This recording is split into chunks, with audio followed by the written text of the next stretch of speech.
second time has not met the threshold that it required for it to go to a vote. Share with us your reaction to this. It's not that the bill has not reached the threshold. It's the MPs that have not been in. We did not have enough members for it to proceed, because according to Section 226 of the Constitution, we need 2/3 of members to vote for it. And if you look at our standing orders, 16 clause 15, I mean, under normal circumstances, it should have been moved until we have quorum. But the Speaker chose her discretion to negate it, meaning that it will not proceed. That because we did not have enough, we did not have the required members to vote. But I will just quote this section in our Constitution, in our standing orders, voting 16 clause 15, which states, in any instance where the Constitution requires a fixed majority to decide on a question, the Assembly shall not, and I repeat, shall not, proceed to a vote on that question unless and until a number of members equivalent to such fixed majority is present at the time of voting. So my question was, why should the Speaker use Provision 8? And Provision 8 says, in all cases where matters are not expressly provided for, and this is expressly provided for. So for me, I have won anyway. Gambian women have won anyway, because this has never been. This is the first ever attempt, and for me, I am following international conventions, international protocols that we have signed to provide for 30% of female representation in all walks of life. It should start with Parliament. You can only see we only have 3 elected members of Parliament, and that is totally a disgrace when we have a majority of our population who are female. Women, you could see them last week Thursday. They filled the gallery because they were so looking forward to it.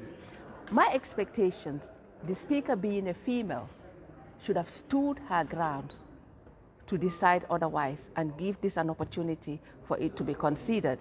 And we also saw the Vice President in the gallery when this was done. She is also a female, but like I said, probably I'm beginning to believe now that we are our worst enemies, female.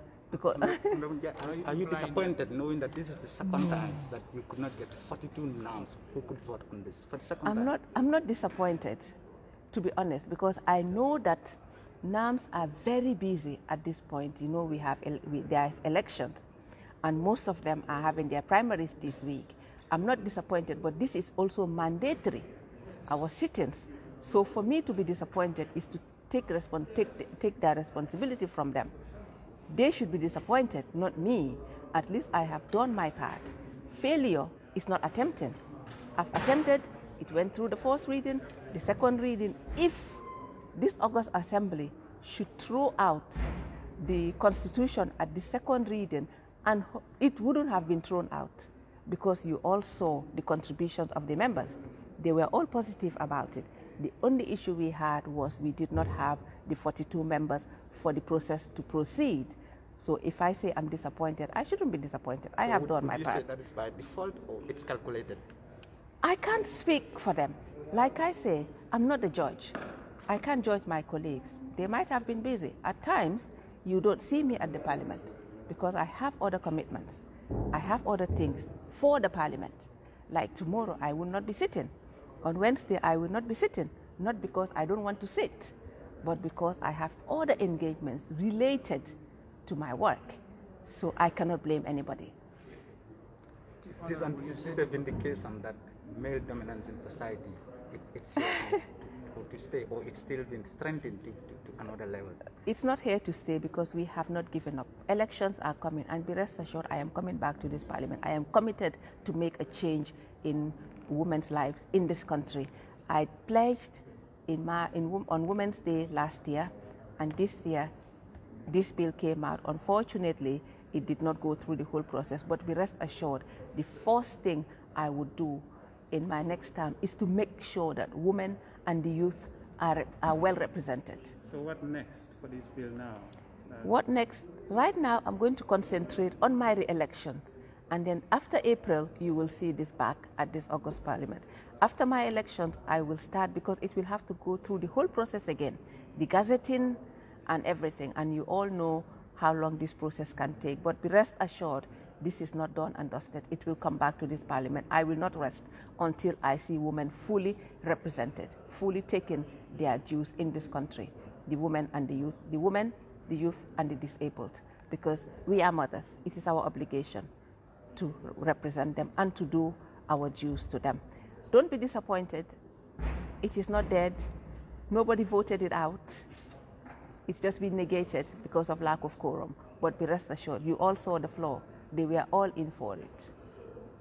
Honorable, are you disappointed with the Vice President? We saw you confront her. I can't say I'm disappointed with the Vice President. That is her. But why would you confront her? I did not confront her. I was talking to my ladies that the Vice President is female, the Speaker is female, yet this thing has been thrown out. So where do they stand for women's rights? And then she said, don't lie. That was the least I expected from a Vice President. I wouldn't attack the Vice President, so the Vice President should not attack a National Assembly member. But like we all know, she's like that. Like what? That's her nature. She's aggressive, that's her nature. But the thing is, somebody like me, I cannot be intimidated. This is my assembly. I wouldn't go to the executive cabinet and start abusing or accusing my the cabinet members. At least if I go there, I should give them respect. So that's the respect that we expect from the Vice President, especially such a day. She was seated. She could have at least said, this is sad. Speak to the woman and say, wow, it's a sad day for us. But for me, it is a success because it wasn't voted out. But like I said, I'm not disappointed about her at all. I have worked with her briefly, so I know her. Thank you very much. Thank you. So Thank what you. is the fate of the bill now? Thank you. Like you say, it's been negated. You are experienced in Parliament. You know what that means. What happened to the Constitution? It went out. But the thing is, I won't give up. I'm not like the executive that once it is thrown out, I give up. I am determined to make sure that women, the youth, and the physically challenged have their dues in this country. I am a mother. Finally, so what do you say to critics that this bill, when passed, it's going to be used as a political tool by the incumbent to entrench themselves in Parliament? I can't speak for them again. They are critics and they have a right to criticize, like some others have a right to promote it. I think we are in a democracy, so we should respect every view and consider it. But to say that the president would have advantage, I think I don't even know how to describe it, because I believe if we say elect, does the president have advantage in electing me? Of course not. And those members would be elected just the same way I was elected into this Parliament. So they'll go and they fight within themselves, they struggle on the field, and the best person, the one that the electorate chooses, will come and represent them. So that has got nothing to do with the president. So, but let them speak their wish. It is respected.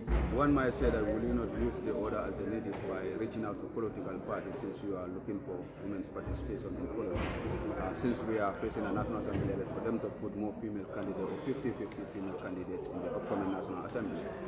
It is up, like I said again, there is no law that forces them to choose female representation. If this bill had gone through, probably the next election, it would have been a law. But right now, there's nothing we can do. But we can still advocate. And are we expecting this bill to come back to the Parliament, maybe in the next legislative Parliament? If I am in this Parliament, which is very likely, it will definitely come, be rest assured. Thank you very much. Thank you. More sensitization for people to understand more. Thank you very much. That's Thank you. Thank you very much. That's Honorable 𝗬𝗠𝗏 or 𝗧𝗵𝗲 guy of Banjul,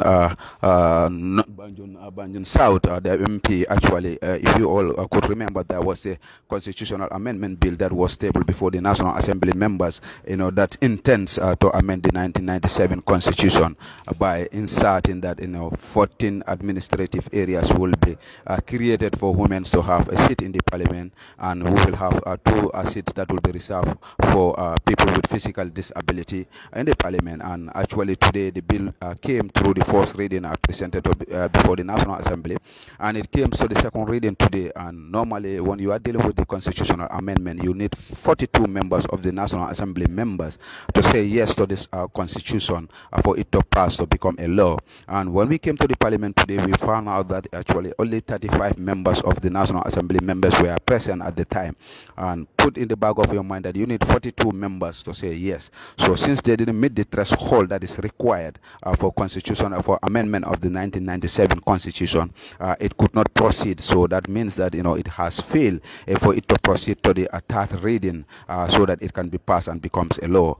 Here we are now, the amendment of the 1997 constitution to create more rooms for women to participate in our National Assembly by reserving 14 seats for them that will be contested by only women's representative to become members of the parliament, and 2 for physical disability has failed to proceed to the third reading. And these guys said they are going back to their house and come with another alternative how they will introduce the bill back to the parliament again, maybe in the next National Assembly members that are coming. But for now, for the 5th legislation, this is the end. The bill has not passed, and it has failed because it doesn't achieve the threshold that is 42 members to be present to discuss about the bill, to vote yes or no. Actually, we only have 35 members today present, but because of people are busy with campaign, some National Assembly members want to come back to the parliamentary election, so they are busy with their campaign more of rather than being in the parliament. So most of them are not in parliament today, or other way or other reasons they are not here, so they didn't have the required numbers 42, so there is only 35 members present in parliament.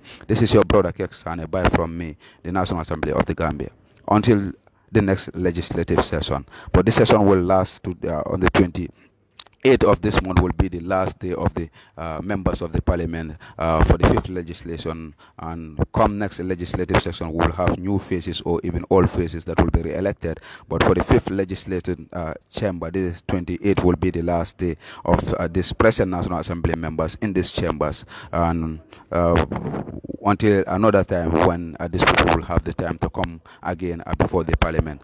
Bye from me. It has been 5 years continuous reporting in this parliament to inform you people about what is happening in your chambers.